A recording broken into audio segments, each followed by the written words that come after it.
Do Hindus really need huge murtis towering over the skyline? From Toronto to Texas to Trinidad and Mauritius, large murtis have been erected. Some say yes, it's a point of pride, its identity, its continuity. Others say no, it's wasteful, it's excessive, could even be risky. But I also understand the doubts. So let's break it down. Number 1, insecurity within our own community. For many Hindus, public signs of our faith feel uneasy because we carry these memories of being teased for our food, for our deities, for our accents, for our pujas, our rituals.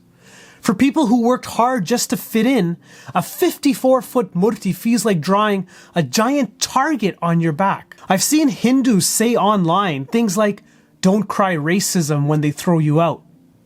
And that's not just negativity, it's a certain fear. A fear that maybe being too visible will once again make us vulnerable. And yet, isn't that insecurity exactly what makes symbols like this important?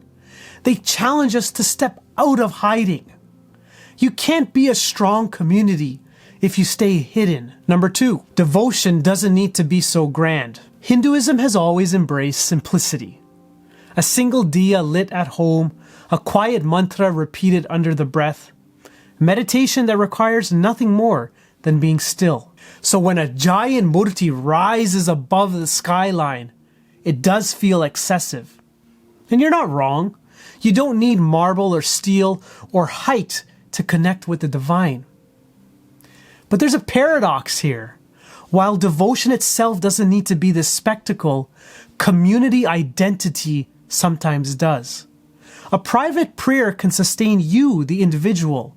A public murti sustains a people, a community. Number 3, Western discomfort with polytheism. This point is critical. Canadian society is comfortable with a cross on a hill or a large church piercing the skyline. That's what they know. It feels normal. But a massive Lord Shiva murti with a trident, a trishul, or Sri Ram, or Hanuman, it makes people feel unsettled. Polytheistic traditions have never been understood in the West. For centuries, they were dismissed as pagan, idolatrous, backward. And that perception even lingers today. So yes, when we build something that is visible, it challenges the norms of the society that we live in. It forces Canadians to look at a tradition they often misunderstand. Some will respond with curiosities. Others might feel a little bit of discomfort. A few with hostility. And that is what our community today has to navigate. We have to learn how to do this with grace, honesty, and empathy. Number 4, the question of money. Let's be honest here. Projects like this, they cost millions of dollars. And that always raises the question, could we have used this money elsewhere? Maybe on schools or scholarship or advocacy or feeding the hungry or helping struggling families. But I want you to think about this in another way. Money spent on identity is never wasted. Every community invests in symbols that preserve who they are. Churches build steeples. Cities erect war memorials. Nations, they raise flags.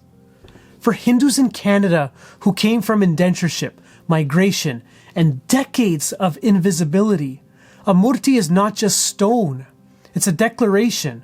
It's telling your children that you belong here. Sanatan Dharma has a home in Canada and the US.